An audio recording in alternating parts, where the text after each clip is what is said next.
All right, everybody. Today we are here with John Dodson. As you guys know, he challenged for the flyweight belt twice in the UFC. He was the season 14 Ultimate Fighter.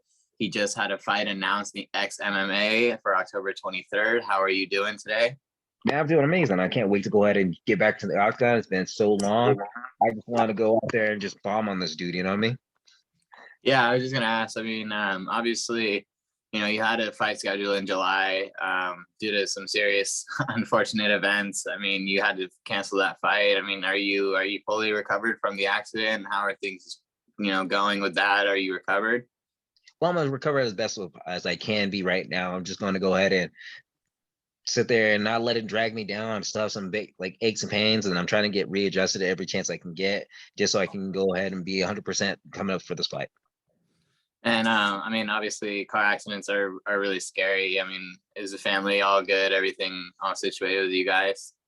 Right now, we're okay physically, just mentally. Most of my like all my girls are pretty much just like still terrorized. I can't slam on the brake, can't drive at nighttime because my daughter, she's like 5 years old. She thinks that we're gonna get in a car accident every time we get in. Well, once the sun sets. So Well, I mean, it was obviously scary news when it came out. I'm glad to hear. It seems like the family's at least physically okay. Mentally it might be a little bit. I know car accidents are scary. Trust me, I've had my fair share of them, unfortunately. So, shoot. yeah, I Man, you know what said it's like.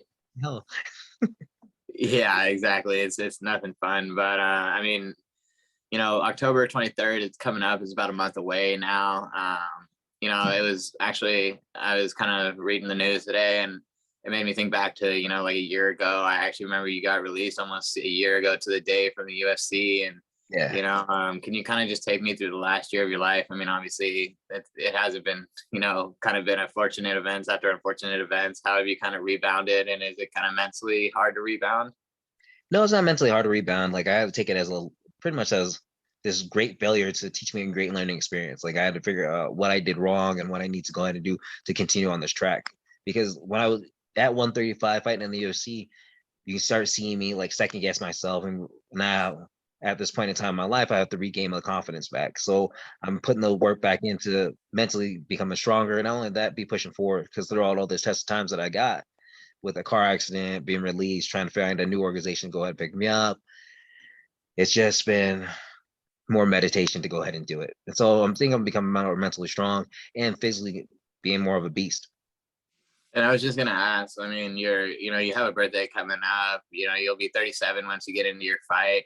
What can we expect from you? I mean, do you feel like you're kind of in a new wind of life? I mean, you kind of had these scares. I mean, these negative things. You kind of feel like maybe not reborn is the right word, but do you kind of feel like lucky, that you're still here and you survived these turbulent times?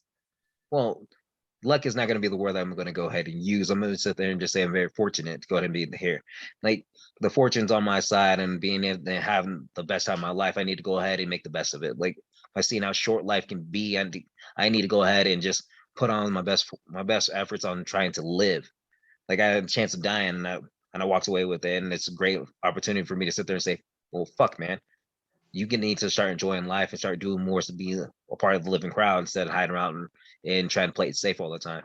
And I did that far too many times in my UFC career. So wherever I go now, I'm gonna be sitting there putting my best foot forward and just laying down the law. And I mean, obviously, I mean, such a vet of the UFC. Like I said, season 14, you won the tough show, and then you competed for a championship twice. You've had so many learning experiences. I mean, can you kind of take into effect what you've learned from being in the other organization and put it into your next fight? And kind of, you've been at the very top, the level. I mean, is that any kind of like confidence for you that you've experienced the very top? Well, not only have I experienced the very top, I'm sitting there being the top athlete as I've always been. Like I've been turned down by so many different organizations because of the fact that they're saying that, hey, we don't want you to bring you in because we know you can be our champion. And I'm not going to say those organizations' names or anything or put them on blast, but a few of them that have been bounced around, they all sat there and said the exact same thing. They're like, hey, you're too good to go ahead and take out all of our younger guys, and we need you. We need to build them up. So that kind of puts me in the perspective of like, hey, if I win these fights, should be back in the same boat that I need to be and be in the same place I should be. And I mean, obviously, like I said, your fight's about a month away. Most guys kind of like that 6 to 8 week training camp. is this kind of 5-week training camp kind of good for you? Do you feel like you'll be, in peak shape come October 23rd? Well, I'm not gonna lie to you. I've been already training for this dude since July 30th. It's the same opponent that I was supposed to fight back then. Now I'm getting him right now. So I've been in full swing trying to fight this same guy over and over again. And I got the news that he said yes to go ahead and get prepared for him right now. So I was like, all right, let's do it then. Let's run it back and let's go ahead and make sure that he doesn't get a car accident, because that's gonna be like the weirdest turn of events. Like if this is some tragedy, and I don't wish that on anybody, like I'm gonna be like, yo, man, what the fuck happened? I just don't want this dude to pull out, because I know it's not gonna be me pulling out this time. Yeah, and I was just gonna ask, I mean, coming back into another fight, you had about a year off. Do you feel like, do you feel any extra nerves or anything like that coming into this fight? Do you feel any kind of way? Well, I feel more excited, not nervous per se. Like I'm more excited to finally go ahead and hit somebody with closed hands. Every time I spar and at the gym or any type of training, anything that I'm doing, I keep my hands kind of hollowed out just so I can work on speed versus going in for power. Because if I can connect my speed with everybody else, we already know how much that's going to amplitude to my power. Yeah, I was just gonna say, I mean, obviously the goal for everybody is kind of get that, punch at everybody and try to take their head off and get that knockout. I mean, obviously you're a pretty powerful guy. I mean, your knockout of Dillashaw at the tough finale. I mean, you've had multiple TKOs, KOs in your career. I mean, is that going to be the strategy? Just kind of go in there and try to knock his head off? I'm going to go in there and do whatever I need to go ahead and do to secure the victory, because everybody keeps on saying that I need to go ahead and develop more of my game. And this is a chance to go ahead and do it with a prime opponent. Like, since Cody Gibson is one of those dudes who fought in Tachi Fighter Palace, he's a champion over there. He's fought numerous guys and opponents, and he's also had a UFC career. So I'm going to go out there, showcase my abilities, and show everything that I got. Show everybody that I've learned some new skills. And not only that, I still have the same old ones as well.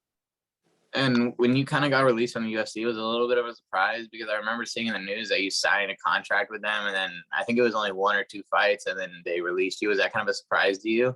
It was, because I was trying to go down to fight at 125. I told him, hey, man, I'm going to fight at 125. Like, let me go ahead and do that. Because that was a fight after that real retro fight after I knocked out Nathaniel Woods. And I was like, hey, I think I want to make a run at 125 and go for that title. They're like, hell yeah, let's go ahead and do that. And then COVID happened. I was like, all right, cool. I'm just going to stay training, get lower, make sure my weight's going to be down.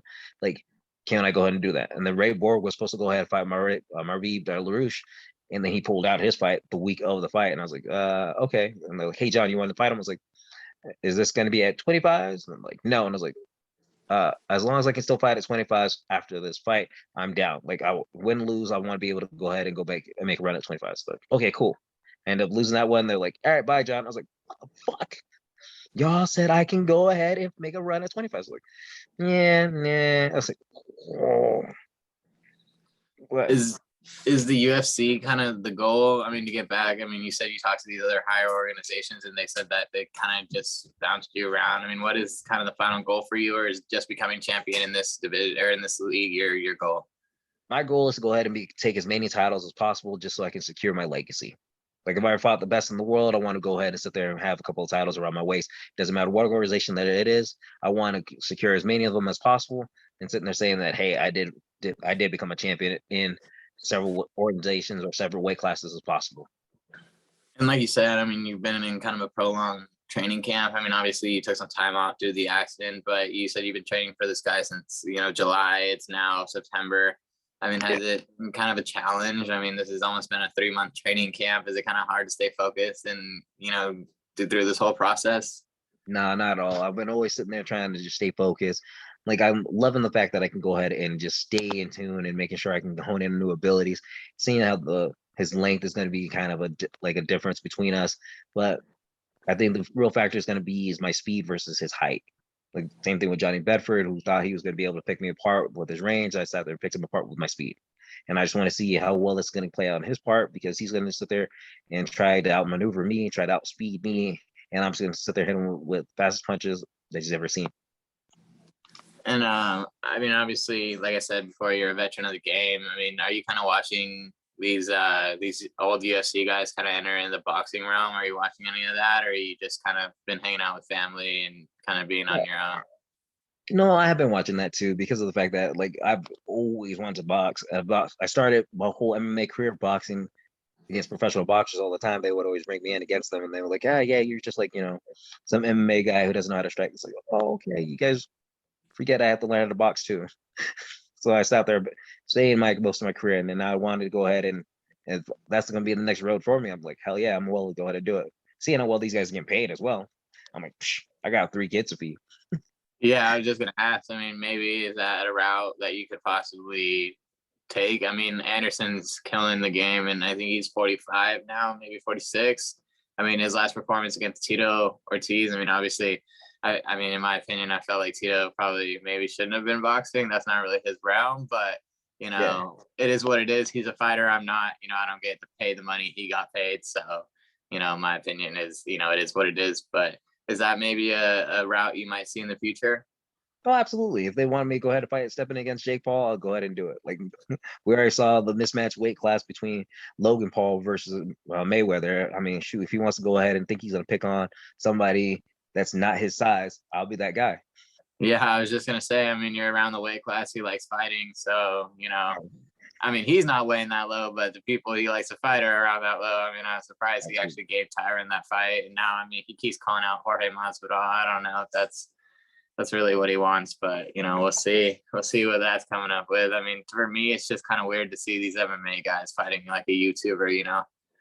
Yeah, me too. But the fact that it is like I'm getting more upset because of the fact that these are the guys that are losing to these YouTubers. So, like we spent our whole lifetime and our whole agenda being able to fight, and they're just going to go ahead and pick this dude up, and then we lose fights. I'm like, no, no, no, no, man. We dedicate our life to this, so this will be one of those things. Yeah, I thought it was actually a pretty big win for Anderson when he beat Chavez, and then obviously it was MMA versus MMA with him and Tito, but you saw how that worked out for well, Vitor Belfort just ended up knocking out Evander Holyfield too. Yeah, that was also a big one. I'm not so sure Evander looked like prime Evander in that one, but I'm hoping to see maybe Vitor in another boxing match, maybe someone not 56 or 58 years old or whatever he was. Man, nevertheless, I would probably want to see that fight against him and Oscar, because if they would have had him and Oscar, I mean, I think it would have been the same type of road and same type of thing. It would have gone down. Yeah, I have my own thoughts on Oscar De La Hoya. I'm not really the biggest fan, so I was kind of hoping that fight would have gone down. But me too, because of the fact that how much he had to talk shit about Frank Mir when he was boxing, I was like, absolutely, let's go ahead and do this. Well, yeah, then the whole Golden Boys promotions bullshit that went down, and I'm gonna pay Chuck and Tito the biggest paycheck they've ever seen in their life, and they never really said that they got really much of anything that was promised to them. So, absolutely not, because you already know Golden Boy Promotions only going to pay that money out for Canelo. Yeah, I was just gonna say, I mean, this whole kind of boxing, being picked up by Triller, which is like an app for like teenagers. Yeah. It's been kind of weird. I mean, especially to see. I mean, is that like if you could get a big money fight, is that what you want? It seems like that's kind of the route everybody's taking. I mean, obviously that's the goal, but would you kind of be on one of these weird promotion type things? Is that all good with you? If it helped me go ahead and put food on the table for the kids, absolutely. Like I'm not gonna sit there and say I'm gonna go out there and make an OnlyFans account and be showing my ding dong. Hell no. But that's not gonna be the way to go. Like I'm gonna go out there and showcase my skills the best way I can. And if it's gonna be helping out the next generation of being a new type of fighter, I'll go ahead and be a coach from that. Because I'd rather not try to sell myself short and do anything super like too stupid. And getting back to your comeback fight on the 23rd of October, is there anything you feel like you can utilize against your opponent without maybe giving away too much of what you want to do? Yeah, I'm gonna be able to be in and out faster than he can see. A lot of times when everybody wants to sit there and say that I'm getting older, I've been sparring with guys that are his height, his speed, his caliber of fighting, and also even better fighters that are than him. And they keep on telling me that I've gotten older, but yet I've gotten faster. So we're going to see how well he can match up with my speed and seeing how well he can, punch me into next Tuesday. And do you have a prediction for that fight? It's not going to go that long. Probably going to be ended at the end of the first round or at the beginning of the second. Like I'm not trying to go stay in there as long as possible. I want to go ahead and bounce back and get another fight as ASAP.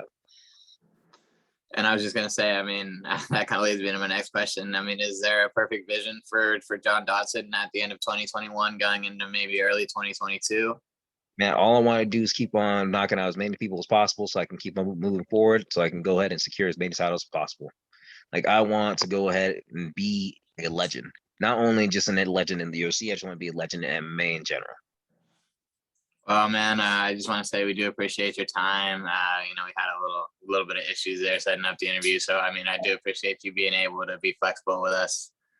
No, man, thank you for being flexible. I literally got your message and it sat there and said it happened 5 minutes ago, and I was like, what the hell? This was supposed to be like happened like 2 hours ago. What the heck? This message just came through right now, and I was like, oh man, that was my own fault. So I'm just gonna take the blame for that one. My phone didn't notify me until like super late. Well, man, if there's anything else you'd like to say to maybe all your fans listening out there, the floor is absolutely yours. Hey guys, thank you guys for always cheering me on. Tune in to my fight on October 23rd. If you guys are out in the Florida area, down by Miami, come on through. I'm gonna go out there and put on a show and showcase everything. If you haven't already, go to Nobody's Villain and go pick up my new tee.